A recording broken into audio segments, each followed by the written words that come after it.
ಅವ್ರು ಮಾಡ್ಕೊಟ್ರೆ ಚರ್ಕಗಳು ತುಂಬಾ ಗಂಡ ಹೆಂಡತಿ ಇಬ್ರು ಸೇರ್ಕೊಂಡು ಚರ್ಕ ಮಾಡಿದ್ದಾರೆ. ಕರ್ನಾಟಕದಲ್ಲೇ ಫಸ್ಟ್ ಟೈಮ್ ಚಿತ್ರದಲ್ಲಿ ಚರ್ಕ ಮಾಡಿಸಿರೋದು ನಾವು ಇದನ್ನ. ಆಮೇಲೆ ನಾವೇ ಮಕ್ಕಳಿಗೆ ಸಣ್ಣ ಸಣ್ಣ ಚರ್ಕಗಳನ್ನ ಮಾಡಿದ್ವಿ. ಸಣ್ಣ ಸಣ್ಣ ಚರ್ಕಗಳು ಕೈಯಲ್ಲಿ ಹಿಡ್ಕೋಬಹುದು. ಇವನ್ನ ಒಂಥರ ಮಕ್ಕಳಿಗೆ ಮನೆಯಲ್ಲಿ ಶೋ ಕೇಸಲ್ಲಿ ಇಡ್ಬೋದು. 10 ರೂಪಾಯಿಗೆ ಒಂದು ಚರ್ಕ, 5 ರೂಪಾಯಿಗೆ ಒಂದು ಚರ್ಕ. ಇವು ಒಂದೊಂದು ಮನೆಯಲ್ಲಿ ಒಂದೊಂದು ಚರ್ಕ ಇಟ್ಟರೆ ತುಂಬಾ ಚೆನ್ನಾಗಿ. ಇನ್ನೊಂದು ಸಣ್ಣ ಚರ್ಕ ಇತ್ತಲ್ಲ ಇಲ್ಲಿ, ಇನ್ನೊಂದು ಪುಟಾಣಿ ಚರ್ಕ ಕೊಟ್ಟಿದ್ನಲ್ಲ, ಸಣ್ಣ ಹುಡುಗ ಇನ್ನೊಂದು ಸಣ್ಣ ಚರ್ಕ ಕೊಟ್ಟಿದ್ದೆ ಅಲ್ಲಿ. ನೋಡಿ ಮಕ್ಕಳು ಅಲ್ಲಿ ತುಂಬಾ ಜನ ಮಕ್ಕಳು ಅಲ್ಲಿ ಅಟ್ರಾಕ್ಟ್ ಆಗಿದ್ರಲ್ಲ. ನಾವು ಶೋಕೇಸ್ ತರ ಮಾಡಿದ್ವಿ ಅಲ್ಲಿ. ಅಲ್ಲ ಕೆಲವು ತಾಯಂದ್ರುಗಳು ಬೇಡ ಮುಟ್ಬೇಡ ಅಂತಿದ್ರು. ಆಕ್ಚುಲಿ ಇದು ಮುಟ್ಟಕ್ಕೆ ಇಟ್ಟಿದ್ದು ನಾವು ಅಲ್ಲಿ. ಮುಟ್ಟಿ ಮಕ್ಕಳು ಆಟ ಆಡಿದ್ರೆ ಚರ್ಕದ ಬಗ್ಗೆ ಅನುಭವ ಆಗೋದು. ನೀವು ಮನೆಯಲ್ಲಿ ಮನೆ ಕಟ್ಟಬೇಕಾದ್ರೆ ವೇಸ್ಟ್ ಪೀಸ್ ಬಿಡಿದ್ರೆ ಈ ತರ ತಗೊಂಡು ಮನೆಯಲ್ಲಿ ಮಾಡಿಸ್ಬೋದು. 10 ರೂಪಾಯಿಗೆ ಒಂದು ಚರ್ಕ ನಾನು ಹೇಳ್ತಾ ಇರೋದು. ನೀವು ಮಾಡ್ಕೊಂಡ್ರಂತೂ ಫ್ರೀನೇ, ನೀವೇ ಮಾಡ್ಕೋಬಹುದು ಬಹಳ ಸುಲಭವಾಗಿ. ಇದು ನೋಡಿ ದೊಡ್ಡ ದೊಡ್ಡದಾಗಿರೋ ಚಕ್ರಗಳನ್ನ ಮಾಡಿಸಿದ್ದೀನಿ ನಾನು ಸುಮ್ಮನೆ ಕೈಯಲ್ಲಿ. ಮಕ್ಕಳಿಗೆ ಆಟ ಸಾಮಾನು ಇದ್ದಂಗೆ ಚರ್ಕ ಹೆಂಗೆ ಕೆಲಸ ಮಾಡುತ್ತೆ ಅನ್ನೋದನ್ನ ದೂರದಿಂದನೇ ಕಾಣಲಿ, ಫೋಟೋಗ್ರಫಿ ಚೆನ್ನಾಗಿ ಬರಲಿ ಅಂತ ವೇಸ್ಟ್ ಅಲ್ಲಿ ಮಾಡಿರೋ ಅಂತದ್ದು. ನೋಡಿ ಪ್ರತಿಯೊಂದು ಮಗುನು ಕೂತಿದೆ. ಆಕ್ಚುಲಿ ಕಾರ್ಯಕ್ರಮದಲ್ಲಿ ಮಕ್ಕಳು ಬರಲ್ಲ ಅಂತ ಅನ್ಕೊಂತೀವಿ. ಮಕ್ಕಳಿಗೆ ಕಾರ್ಯಕ್ರಮ ಇಟ್ಟರೆ ಖಂಡಿತ ಮಕ್ಕಳು ಬರ್ತವೆ. ಇದು ನೋಡಿ, ಇದು ಸೂಟ್ ಕೇಸ್ ಚರ್ಕ ಅಂತ ಅಲ್ಲಿ ಓಪನ್ ಮಾಡಿ ಇಟ್ಟಿದ್ದೆ ನಾವು. ನೀವು ನೋಡ್ಲಿಲ್ಲ ಅನ್ಸುತ್ತೆ. ಇದ್ರೊಳಗಡೆ ಚರ್ಕ ಇದೆ. ನೀವು ನೋಡಿರ್ಬೋದು, ಪ್ರೈಮ್ ಮಿನಿಸ್ಟರ್ಗಳೆಲ್ಲ ಓಡಾಡ್ಬೇಕಾದ್ರೆ ಪಕ್ಕದಲ್ಲಿ ಬಾಂಬ್ ಸ್ಕ್ವಾಡ್ ಅಂತ ಬಂದಿರುತ್ತೆ, ನೋಡಿದಿರಾ? ಅವ್ರೊಂದು ಸೂಟ್ ಕೇಸ್ ಇಟ್ಕೊಂಡು ಓಡಾಡ್ತಿರ್ತಾರೆ.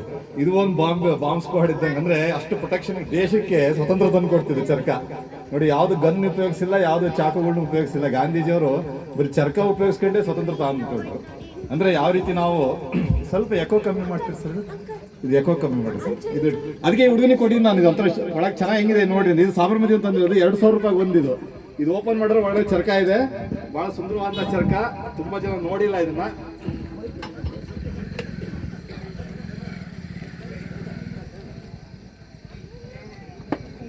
ಒಂದು ನಿಮಿಷ.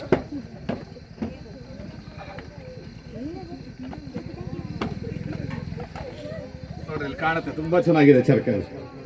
ಇದು ಬಾಕ್ಸ್ ಚರ್ಕ ಅಂತ. ನೀವೆಲ್ಲರ ಊರಿಂದ ಊರಿಗೆ ತಗೊಂಡು ಹೋಗ್ಬೇಕು ಅಂದ್ರೆ ಇದನ್ನ ತಗೊಂಡು ಹೋಗ್ಬೋದು. ನೀವೇ ದಾರ ಮಾಡ್ಕೋಬಹುದು. ಬಹಳ ಸುಲಭವಾಗಿ ಮಾಡೋಂಥ ಒಂದು ಚರ್ಕ ಇದು. ಇದು ಡಬಲ್ ವೀಲ್ ಇರೋದ್ರಿಂದ ಫಾಸ್ಟ್ ಆಗಿ ದಾರ ಬರುತ್ತೆ. ಬಹಳ ಸುಂದರವಾದ ದಾರ ತೆಗಿಬಹುದು. ದಾರ ತೆಗೆಯೋದು ಹೇಗೆ ಅಂತ ನಿಮಗೆ ಸ್ವಲ್ಪ ತೋರಿಸ್ಬೇಕು ಅಂತ ನಾನು ಈ ಚರ್ಕ ತಗೊಂಡಿದ್ದೀನಿ. ಸ್ವಲ್ಪ ಎತ್ತಿಟ್ಕೊಳಪ್ಪ ನೀವು. ನೋಡಿ, ಮಕ್ಕಳಿಗೆ ಚರ್ಕ, ಚಾ ಅಂದ್ರೆ ಚರ್ಕ ಅಂತ ಪಾಠ ಮಾಡ್ತಿದ್ರೆ, ಚಾ ಅಂದ್ರೆ ಚಮಚ ಅಂತ ಪಾಠ ಮಾಡ್ತಿದ್ರು ಈಗ ಸ್ಕೂಲಾಗೆಲ್ಲ. ಯಾಕಂದ್ರೆ ಚರ್ಕ ಇಲ್ಲ ಅಲ್ಲಿ ತೋರ್ಸೋದಕ್ಕೆ. ಇದು ಬಹಳ ಸುಲಭವಾಗಿ ಯಾರು ಬೇಕಾದ್ರೂ ದಾರ ಮಾಡ್ಬೇಕು. ಹಿಂಗೆ ಹಿಡ್ಕೊ ಬಲಗೈಯಲ್ಲಿ. ಸಾರಿ, ನೋಡಿ, ಇಲ್ಲೊಂದು ವೀಲ್ ಇರುತ್ತೆ. ಹಿಂಗೆ ಹಾಕೋದು, ಇದು ಹಿಂಗೆ ಎಳೆದ್ರೆ ಇಲ್ಲಿ ಕುತ್ಕೊಳ್ಳುತ್ತೆ. ಇದು ಸುತ್ತುತ್ತೆ, ಹಿಂಗೆ ಸುತ್ತುತ್ತೆ. ನೀವು ಮನೆಯಲ್ಲಿ ಹತ್ತಿ ಬೆಳಿತಾರಲ್ಲ ರೈತರು, ಹತ್ತಿನೆಲ್ಲ ಮಾರಾಟ ಮಾಡ್ತಿದ್ದಾರೆ. ಹತ್ತಿನ ಮಾರಾಟ ಮಾಡಬಾರ್ದು ರೈತರು. ಅವರೇ ದಾರ ಮಾಡೋದನ್ನ ಕಲ್ತ್ಕೋಬಹುದು. ಹೇಗೆ ಅಂದರೆ ನೋಡಿ, ಇದು ಹಾವು ಸುತ್ತುತ್ತಾ ಇರುತ್ತೆ. ಅದಕ್ಕೆ ಹೋಗಿ ಹತ್ತಿ ಕೊಡ್ಬೇಕಷ್ಟೇ. ಹತ್ತಿ ಕೊಟ್ಟರೆ ಅದು ಹಿಡ್ಕೊಳುತ್ತೆ. ಅದು ಹಿಂಗೆ ಹಿಡ್ಕೊಳತ್ತೆ ನೋಡ್ರಿ. ಹಿಂಗೆ ಸುತ್ತುತ್ತಾ ಇರಬೇಕು. ಈಗ ಎಳೆದ್ರೆ ದಾರ ಬರುತ್ತೆ ನೋಡಿ. ಭಾಳ ಸುಲಭವಾಗಿ ಯಾರು ಬೇಕಾದ್ರೂ ದಾರ ಮಾಡಬಹುದು. ಮನೆಯಲ್ಲೂ ಸಹ ಈ ಥರ ದಾರ ಮಾಡಿ ನಾವೇ ಬಟ್ಟೆ ಮಾಡ್ಕೋಬೇಕು ಅನ್ನೋದೇ ಒಂದು ಗಾಂಧೀಜಿಯವ್ರ ಸಿದ್ಧಾಂತ ಆಗಿತ್ತು. ಇದೇ ಬಟ್ಟೆನ ನಾವು ಹೊಲ್ಕೊಂಡ್ರೆ, ನಾವೇ ತಯಾರು ಮಾಡ್ಕೊಂಡ್ರೆ ಸ್ವಾವಲಂಬಿ ಜೀವನ ಬರುತ್ತೆ, ಜನಕ್ಕೆ ಕೆಲಸ ಸಿಗುತ್ತೆ ಅಂತ. ಈಗ ನೋಡಿ, ಇವ್ರಿಗೊಂದು ಕೆಲಸ ಕೊಟ್ಟಿದ್ದೀನಿ. ಈಗ ನಾನೊಂದು ಕೆಲಸ ತಗೊಂಡಿದ್ದೀನಿ. ಇನ್ನೊಬ್ರಿಗೆ ಕೆಲಸ ಕೊಡ್ಬೋದು. ಈಗ ಸರ್ ತಿರುಗಿಸಿ ಸರ್, ಇವ್ರಿಗೂ ಕೆಲಸ ಕೊಟ್ಟಿದ್ದೀನಿ. ಈಗ 3 ಜನ ಒಂದು ಚರ್ಕ ಹಿಡ್ಕೊಂಡು ಕೆಲಸ ತಗೋಬಹುದು. ನೋಡಿ, ಸುತ್ತೋರಿಗೆ ಒಂದು ಕೆಲಸ, ಹಿಡ್ಕೊಳ್ಳೋರಿಗೆ ಒಂದು ಕೆಲಸ, ನಾನು ಎಳೆಯೋರಿಗೆ ಒಂದು ಕೆಲಸ. ಸೊ ಈ ರೀತಿ ನಾವು ಹಿಂದೆ ಹಗ್ಗಗಳನ್ನೆಲ್ಲ ಮಾಡ್ತಾ ಇದ್ರು ಹಳ್ಳಿಗೆಲ್ಲ. ಈ ಸೀನ ನಾವು ಮಕ್ಕಳಿಗೆ ತೋರಿಸ್ಬೇಕು ಅಂತೇಳಿ ವೇದಿಕೆ ಮೇಲೆ ತೋರಿಸ್ತಾ ಇರೋದು. ಭಾಳ ಸುಲಭವಾಗಿ ನೀವು ಬತ್ತಿಗಳನ್ನೆಲ್ಲ ಮಾಡ್ಕೋಬಹುದು. ಪೂಜೆಗೆ ಬೇಕಾದ ಬತ್ತಿ ಮಾಡ್ಕೋಬಹುದು, ಶೂದಾರ ಮಾಡ್ಕೋಬಹುದು, ರಾಖಿ ಮಾಡ್ಕೋಬಹುದು. ನೀವು ಬೇಕಾದ್ರೆ ಯಾರಿಗಾರ ರಾಖಿ ಕಟ್ಟಬೇಕು ಅಂದ್ರೆ ಅಂಗಡಿಯಿಂದ ರಾಖಿ ತರಕ್ಕೆ ಹೋಗ್ಬೇಡ್ರಿ. ನೀವೇ ಸುಂದರವಾದ ರಾಖಿ ಮಾಡ್ಕೋಬಹುದು, ಮಕ್ಳಿಗೆ ಕಟ್ಬೋದು. ಅಂದ್ರೆ ಎಲ್ಲದೂ ಕೈಯಲ್ಲೇ ಮಾಡೋದು. ಬತ್ತಿನೂ ಅಷ್ಟೇ, ನಿಮ್ಮ ಮನೆಗೆ ಬೇಕಾದ ಬತ್ತಿ ನೀವೇ ಮಾಡ್ಕೋಬಹುದು. ಸೊ ಒಟ್ಟು ಹತ್ತಿಯಿಂದ ಏನೇನು ಕೆಲಸ ಮಾಡ್ಕೋಬಹುದು ಅನ್ನೋದಕ್ಕೆ ಎಲ್ಲ ತೋರಿಸಿದ್ದೀನಿ. ಈಗ ನಾನೇನು ತೋರಿಸಿದ್ನಲ್ಲ, ಈಗ ವೇದಿಕೆ ಮೇಲೆ ನಾವು ಒಂದು ಹಾರ ಹಾಕಿದ್ವಲ್ಲ, ನಾನು ಬತ್ತಿದೆ ಒಂದು ಹಾರ ಮಾಡ್ಕೊಂಬಂದಿದ್ದೀನಿ. ಭಾಳ ಚೆನ್ನಾಗಿರುತ್ತೆ. ನೀವು ಹಾಕಿದ್ರೆ ವೇದಿಕೆ ಮೇಲೆ ಅಷ್ಟು ಸ್ಮೂತ್ ಆಗಿರುತ್ತೆ. ನೋಡಿ, ಬತ್ತಿನಲ್ಲೇ ಮಾಡ್ಕೊಂಬಂದಿರೋ ಹಾರ. ಕೇವಲ ಒಂದು 10 ರೂಪಾಯಿ 5 ರೂಪಾಯಿ ಎಲ್ಲ ಒಂದು ಹಾರ ಮಾಡ್ಕೊಂಬರ್ಬೋದು. ಸುಂದರವಾಗಿ ನೀನು ಎತ್ಕೊಳಪ್ಪ. ನೋಡಿ, ಮಕ್ಕಳಿಗೆ ಹಾರ ಹಾಕಿದ್ರೆ ಎಷ್ಟು ಚೆನ್ನಾಗಿರುತ್ತೆ ನೋಡ್ರಿ. ಚಪ್ಪಾಳೆ. ಈ ರೀತಿ ಸನ್ಮಾನ ಮಾಡೋದು ಎಷ್ಟು ಚೆನ್ನಾಗಿರುತ್ತೆ. ನಾವು ಪ್ಲಾಸ್ಟಿಕ್ ಹಾರ ಹಾಕಿ ಸನ್ಮಾನ ಮಾಡೋಕೆ ಹೆಂಗಿರುತ್ತೆ. ಸೊ ನಾವು ಮನೆಯಲ್ಲೇ ಬತ್ತಿ ಹಾರಗಳನ್ನ ಮಾಡಿ ಈ ಥರ ಕಾರ್ಯಕ್ರಮದಲ್ಲಿ ಉಪಯೋಗಿಸಿದ್ರೆ ಜನಕ್ಕೆ ಒಂದು ಪ್ರೀತಿ ಬರುತ್ತೆ. ಈ ಥರ ನಾವು ಮಾಡ್ಬೋದು ಅನ್ನೋ ಭಾವನೆ ಬರುತ್ತೆ. ಆಮೇಲೆ ನೋಡಿ, ಇದು ಸ್ವಾಮೀಜಿಗಳು ಹಾಕಂತಾರಲ್ಲ, ಆ ಬಟ್ಟೆನೂ ಸಹ ಕೈಯಲ್ಲೇ ಮಾಡಿಸಿದೀವಿ.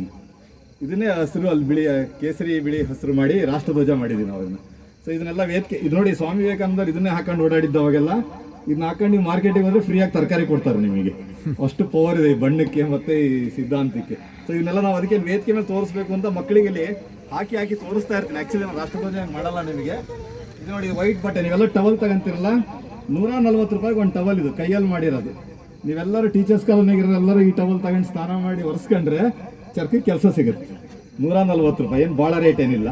ಸನ್ಮಾನ ಮಾಡೋಕ್ಕೂ ತುಂಬ ಚೆನ್ನಾಗಿದೆ ನೋಡ್ರಿ. ಮಕ್ಳಿಗೆ ಸನ್ಮಾನ ಮಾಡ್ತೀನಿ ನಾನೀಗ, ಎಷ್ಟು ಚೆನ್ನಾಗಿ ಕಾಣ್ತಾವೆ ನೋಡ್ರಿ ಮಕ್ಳಿಗೆ. ಇದು ಸನ್ಮಾನ ಬರಲಿ. 140 ರೂಪಾಯಿ ಏನು ಕಾಸ್ಟ್ಲಿ ಅಲ್ಲ. ನಾವು ದೊಡ್ಡ ದೊಡ್ಡ ವ್ಯಕ್ತಿಗಳನ್ನ ಕರೆದ್ಬಿಟ್ಟು ಪ್ಲಾಸ್ಟಿಕ್ ಕಾರ್ದಲ್ಲಿ ಸನ್ಮಾನ ಮಾಡ್ತಿರ್ತೀವಿ, ಪ್ಲಾಸ್ಟಿಕ್ ಇರೋದು ಸನ್ಮಾನ ಮಾಡ್ತಿರ್ತೀವಿ. ಇದಕ್ಕೆ ಭಾಳ ಗೌರವ ಇದೆ. ಆ್ಯಕ್ಚುಲಿ ಇದೇ ಬಟ್ಟೆನಲ್ಲಿ ಶಾಮಿಯಾನ್ ಸಹ ಮಾಡ್ಸಾರದು ಗಾಂಧೀಜಿ ಕಾಲದಲ್ಲಿ, ಅಷ್ಟು ಪವರ್ಫುಲ್ ಇದು. ಆಮೇಲೆ ನಾನು ರಾಷ್ಟ್ರಧ್ವಜ ತೋರಿಸ್ತಾ ಇದ್ದೀನಿ, ಭಾಳ ಗೌರವ ಕೊಡಬೇಕು. ರಾಷ್ಟ್ರಧ್ವಜವನ್ನು ಪ್ಲಾಸ್ಟಿಕಲ್ಲಿ ಮಾಡಬಾರ್ದು. ಈ ಚಿತ್ರದಲ್ಲಿ ತಯಾರಾಗಿರೋ ರಾಷ್ಟ್ರಧ್ವಜ ಇದು ನಾವೇ ಹೊಲ್ದಿರೋ ಅಂಥದ್ದು, ಅಳತೆ ಕರೆಕ್ಟಾಗಿ ಆಗಿಲ್ಲ. ನಾವು ರಾಷ್ಟ್ರಧ್ವಜನೂ ಸಹ ಕೈಯಲ್ಲೇ ಮಾಡಬೇಕು ಅಂತ ಸಿದ್ಧಾಂತಕ್ಕೆ ಇದನ್ನು ಕೈಯಲ್ಲಿ ಮಾಡಿದ್ವಿ ನಾವು.